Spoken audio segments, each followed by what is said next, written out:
the kinder pupil from Bantangas Christian School. Today I will read one of my very best books from the Bible. Today I will read The Birth of Christ. Come on, let's read. In the country east of Judea, many miles away lived some very wise men who studied the stars.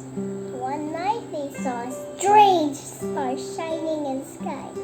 They at once knew that the coming of the star meant the king was born in the land of Judea.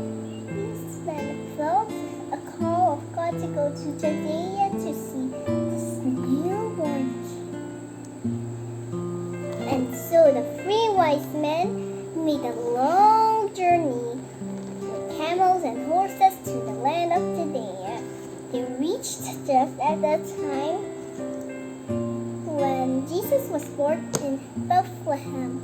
As soon as they were in Judea, they thought that everyone would know about the divine baby. But to their surprise, no one could tell about them. The news of the coming of these wise men was sent to Herod the king, who was very an old man. He ruled the land of Judea. Herod was a wicked man. When he heard about the birth of Jesus, who was meant to be a king, he feared that he would lose his own kingdom. So he made up his mind to kill Jesus. Like all others, Herod tried to find out who Jesus was. He asked, "Can you tell me where Jesus, the King of Israel, is to be born?" He was told Jesus was to be born in Bethlehem of Judea as forecasted by the prophets. Herod wasted no more time. He sent for the wise men from the east and met them alone. He found from the time at which they had first seen the star. Then he said to them, "Go to Bethlehem and look for the little child. And when you find him, let me know so that I also may come and worship him." So the wise men started from Bethlehem. Suddenly they saw the star shining again upon the road before them. The three wise men were glad and followed the star until it led to the very house where the little child was. When they saw the divine child, they knew at once that this was the king, and they worshipped him as the Lord. They gave their offerings of gold, frankincense, and myrrh, which they had brought for the royal child. These three wise men were the Magi. That night, God appeared in the dreams of the three wise men, telling them not to go back to Herod, but to go home by another way. They obeyed the Lord, so King Herod could not find out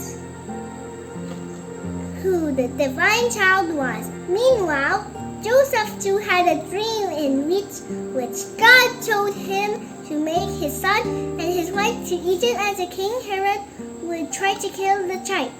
Joseph obeyed at once, and they lived safely in Egypt. Thank you for listening. I hope you enjoyed the story. Bye!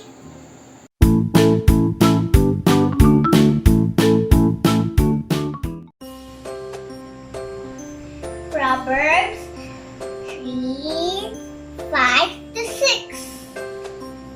Trust in the Lord with all thine heart, and lean not unto thine own understanding.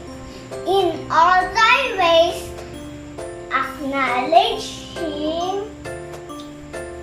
and he shall direct thy paths. Luke 1:68.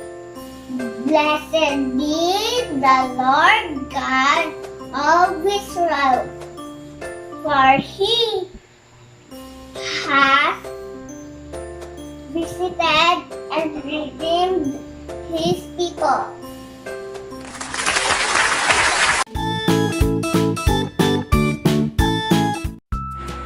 The title of my story is A Duck Named Quack. Quack is a Meg's duck.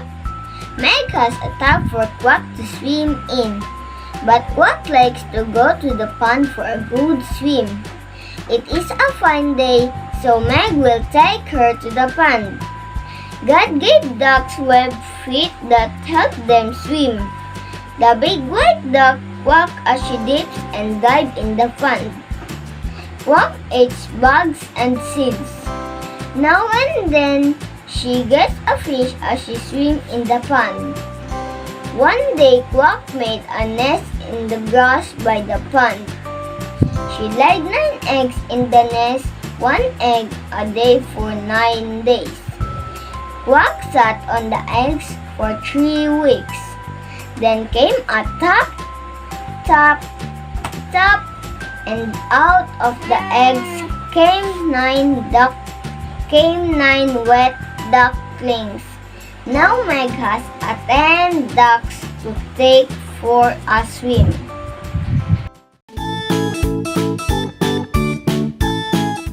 Hello everyone, my name is Treizen Jade Malijan, a grade 3 pupil. I'm going to present a poem entitled The Duel. The gingham dog and the calico cat, side by side on the table sat. 'Twas 12:30, and what do you think? Not one nor t'other had slept a wink. The old Dutch clock and the Chinese plate appeared to know as sure as fate. There was going to be a terrible spot. I wasn't there, I simply state what was told me by the Chinese plate. The gingham dog went bow wow wow. The calico cat replied meow. The air was littered an hour or so with bits of gingham and calico, while the old Dutch clock in the chimney praised up with his hands before its face, for it always dreaded a family row. Now mind, I'm only telling you what the old Dutch clock declares is true. The Chinese plate looked very blue and wailed, "Oh dear, what shall we do?" But the gingham dog and the calico cat, one looked that way and tumbled back, employing every tooth and claw in the awfulest way you ever saw.